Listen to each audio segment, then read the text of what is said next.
Tonight, it's an ode to 80s slashers. It's Hatchet time on Warehouse B.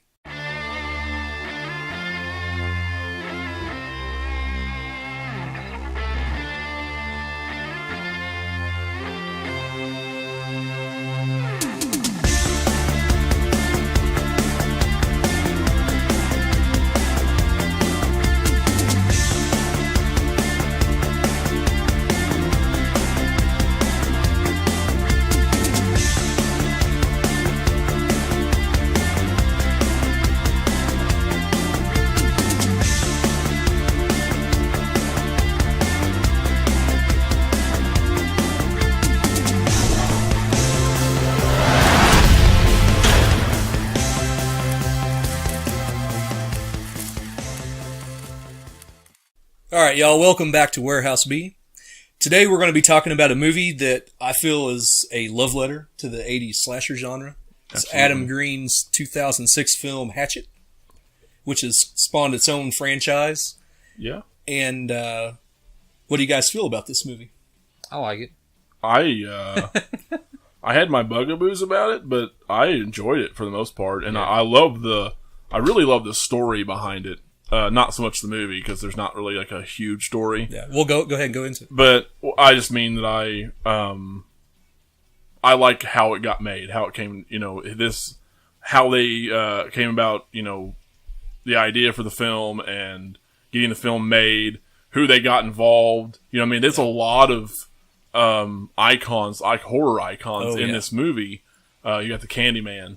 You've got Kane Hodder, one of the best Jasons, most notable Jasons, and you got Robert Englund in a nice cameo. So, it's amazing what they were able to get together for this film, and then of course the fact that it's spawned two more movies on top of three more now. Three more now. Yeah. That's incredible. Yeah. But anyway, I don't mind the story. I've told Chris when we watched it that it was a lot of reminded me of The Burning. There's a lot like The Burning. A little bit. With them catching the, the cabin on fire, and, it didn't go down the exact same way, but it just, Yeah, well, and to add to that, apparently he came up with this story while he was at a sleepaway camp when he was a kid. Right. Yeah, so kind of. It's got horror fingerprints all over it. Yeah. Oh, yeah. You sense a lot of sleepaway camp or The Burning in it, with the way the guy looks, the creature looks, Mr. Crowley. Yeah. Victor Crowley. Yeah. And also, that Friday the 13th 80s slasher feel as well. So, definitely. Yeah. Definitely. I think that's why I liked it so much. Yeah. I did too. I love the fact that it didn't take itself seriously. No, it didn't whatsoever. at all. It didn't at all. The gore was just totally over the top. Way over the top. Yeah. That was my favorite thing about it. Yeah, I really enjoyed the kills. The kills were incredible. They were the best part about the movie. I think so. Yeah. There's a few blood splatters that it's like they took like a little bucket of blood and just like chucked it at a tree. Yeah, that was great. And that was, it's ridiculous. And that was one thing I actually didn't really like, because it was like every kill had some kind of splatter of like somebody chucked a bucket of blood into a camera frame. It's like, this is kind of ridiculous. But it was, but it wasn't supposed to be serious. Right. Yeah. I really like the setting. Mm-hmm. That the setting was great. Dude, the swamp is scary, man. It's very swamp scary. Is scary. And New Orleans is scary. Yeah, it is. They actually filmed the New Orleans scenes in California. Really? Yeah. Yeah. I missed that. I told him that too. Yeah, you did. Well, he said, man, I've been to New Orleans in September. How's that guy wearing a jacket? I said, it's probably there's no fucking way in that LA. guy was wearing a jacket in New Probably Orleans. in LA. And now It's like 170 degrees and 170% humidity down there. Like almost, I guarantee you, January and December are the only 2 months where there's not unbearable humidity. Yeah. So I've been down there too, and they absolutely shot the beginning of the movie in New Orleans. That is it to a T. Yeah. They go, down on Bourbon Street, and you see all the titties. Yeah. Also, one of my favorite parts about the film. Yeah. Yeah. You can take itself too seriously now. Yeah. You can't. It's in New Orleans. You have to show it. Exactly. Gotta What's her? show And it. I already forgot her name. I always do, but the chick that plays Harmony on Angel and Buffy. Yeah. She was the blonde in this movie. The one that got tricked, the dumb blonde. Bayou Beavers. Yeah, the Bayou Beavers. Yeah, and I was like, holy shit! I Well, never thought I'd see her in a What's naked the role. old guy's name? The actor. with the mustache. I can't remember his name either. Yeah, but, yeah. I love that. I should have been more prepared, I guess. The guy's like, oh, well, have you ever heard of the movie Bayou Beavers? And his wife's like, no, and he's like, oh yeah. I mean, no. Old hornball. Performance-wise, who did you like? Who did you not like? I actually like the main guy. I really liked, just because he's he does not fit the norm. The pretty boy. Yeah. Well, that's one thing that me and him were talking about too. I hate to call him ugly. He is kind of goofy. He's kind of goofy. He's got that Danny Tanner tall string bean thing going on where he, but he's just, more mid 2000s looking. He's got the long moppy hair and, scruffy beard. He looks like a nerd. He looks like Shaggy. He does look like Shaggy. He does. He's got the Shaggy look going on. And you're like, I've seen him from like Dodgeball and other films, and he's not a main character kind of person. Like, got one of those actors, and that's one thing that we really both enjoyed about having him in. And then, of course, the black guy from Not Another Teen Movie was Marcus. Yeah. He's only in that song because he's a black guy. Exactly. Ow! I was telling Chris before we went on, I really enjoyed the Asian guy. Yeah, too. He was two different accents. Yeah. I like how he busts. He breaks the. He gets caught and he breaks the like the bayou, southern draw, and he goes back to this like really racist. Like he starts talking Asian in accent. Chinese. and then like, all right, listen, okay, I'm just. This is my second night. This is my second night, and he's just talks normal. Guy knocks him out.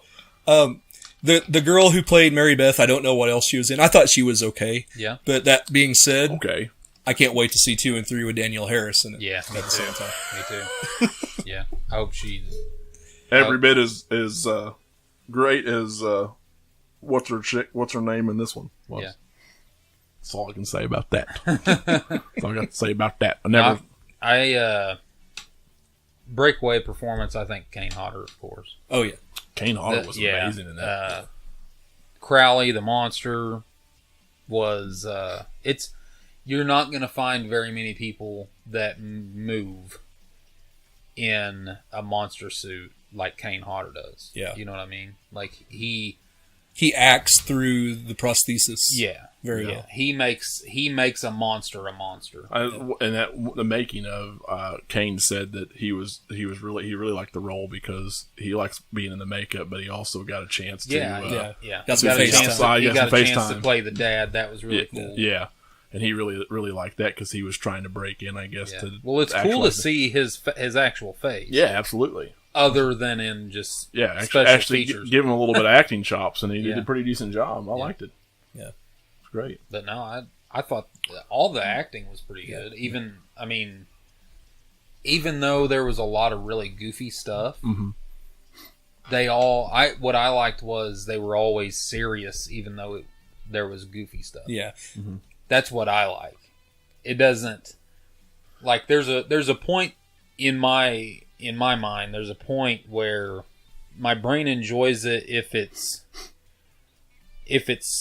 funny, but the people are serious, or if it's funny and the people aren't serious. Yeah, that's what makes the campiness for me is okay if the actors are still acting serious. It had one of those late 90s post 2000 modern slasher feels to it a little bit, like where just the way it was shot and the way everything looked. And plus I really like movies from that time anyway, 10 years ago, 12 years ago.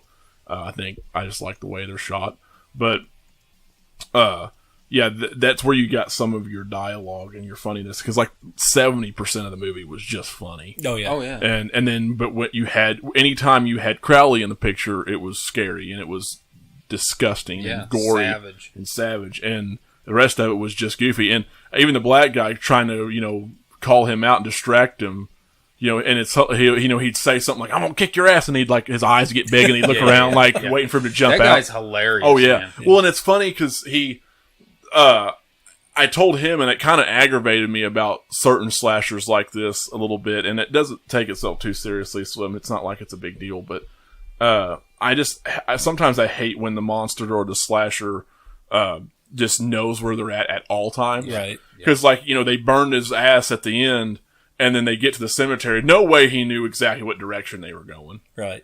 I wouldn't think, and all of a sudden he pops out and kills one of them, and then the other one, and it just like, man, and then he throws that freaking piece of, he tears the fence off and throws it like a spear from behind a tree, and impales the dude in the foot, like, sticks it in the guy's foot from 20 yards away, and then he pops out behind the tree and growls like, "Are you serious? What kind of shit is this?" Like, it was just too crazy of a, too unstoppable. Yeah. But that's all right. It didn't, it didn't bother me so bad. They don't say if he's actually supernatural or not either. He could be supernatural. He's something because he just won't die. You know what I mean? Yeah. They never clarify that. I'm kind of hoping. I haven't seen any of the sequels. I'm kind of hoping that they go into that a little bit. And, if they're any good at all, we'll probably review them on here. I would say. I'd say we will. Even if they're not. But talking about how hard he was to kill, I love toward the end wherever they stick him with that post and he just kind of hangs there, and then he has to push it out of his foot to get away. Oh, and he spits blood all over him. Oh yeah. He already spit shit in his face when he was on the ground. Yeah. That was nasty. Yeah. And then he just more insult to injury kind of thing. Just never. The black guy's death was pretty awesome. Yeah. Actually, all the deaths were just so good. Were good. Favorite one? Man. Well, the blonde chick was off screen. She just disappeared, and all of a but sudden he threw her in parts. He threw her parts at the main guy, which was good. The black guy's death was decent, pulling his arms off. The old man was good. He just hacked him up. Well, his wife is the one I'm thinking of. Yeah, where he rips her jaw completely out. Yeah, that was a good one. Well, see, I was the head thinking, just kind of busts. I was thinking the brunette. With the belt sander? Yeah. Kind of it was like a belt sander. A skill saw. I thought it was a skill saw. No, I think it was a belt sander. It could have been a skill saw. I think it was a belt sander because it just sanded the shit out of her mouth. Yeah. And to where it was just drooping, and then she couldn't talk, and then she was just almost suffering. That was brutal. And then he impales her on the pitchfork or whatever. The Chinese guy. I forgot how he. That was pretty good because I wasn't expecting it. He grabbed the shovel. And I said, "Oh, here goes his head," and he lops his leg off. Yeah, he cuts him off like his ankle, and then he gets up and puts the shovel to his neck, and then stomps on him. Oh, that's and everything's so brutal and fast too. Like he can't just be shove it down his neck, cut his head off. His neck had to literally pop off and roll. Yeah. Across the field. Yeah, everything was just so brutal. Yeah. Man, best kill though. I think he turned or crushed the dude the perverted producer's head. Yeah, turned it around. That was a really good ripped death. It off. Yeah. If you just just real cheap, funny horror, and you really gruesome, nasty, bloody deaths, perfect movie. Yeah. Perfect movie for that. Just totally worth watching. Yeah. Just ridiculous. And the boobs are nice too. Yes. Anybody got ratings for this? We still doing out of 5? Yeah. 3.5. I'd say 4. Yeah. You know what? I think I've given the last several 3 or 3.5. I'm going to give it a 4 too. For a B movie. Mm-hmm. This is one fun. All right, screw you guys. You're making me 4. Okay. Seriously, all the way across. I mean, you got to think for a B movie, it's high production. Yeah. It's got Kane Hodder. Yeah. It's got Robert Englund. It's not him. Though. It's just so it's a lot of It's a high profile feeling movie. Without being one, right? And budget for this is $1.5 million. That's not much. No, that's not much for 2006. That's nothing. That's nothing. And that's nothing. The way it come about it, the boobs, the humor, the deaths, everything's good. This is one of the funnest we've watched so far on the show. Yeah. There's one cameo that I totally forgot that I wanted to mention. John Carl Buechler, who did The New Blood, is the guy drinking his own piss in the boat. Really? Oh, that was him. Yeah, he did a lot of the effects for the Holy movie. shit, I didn't know. Well, then what I mentioned Candyman earlier? Yeah, Tony Todd. Okay, Tony Todd. Okay, yeah, he was in. Good cameo. The brother Ainsley who gets killed is one of the main actors in the Blair Witch Project. Really? Okay. Right after Robert Englund, the brother, you mean? Yeah. And Robert Englund's death was a good off-screen death too. So there's a lot of homages to things. Yeah, a lot of homages. Great. It was just a great movie. This, like I said, is one of the funnest movies probably I've seen this entire show. Yeah, I agree. It really is so far. So I can't wait to see the other ones. So until then, we'll see you all next time, guys. Let us know in the comments below what you think about Hatchet. If you watched it, if you haven't, go out and check that out. Also, be sure to support us on Patreon. and check us out on Facebook. See y'all later. See it. Peace.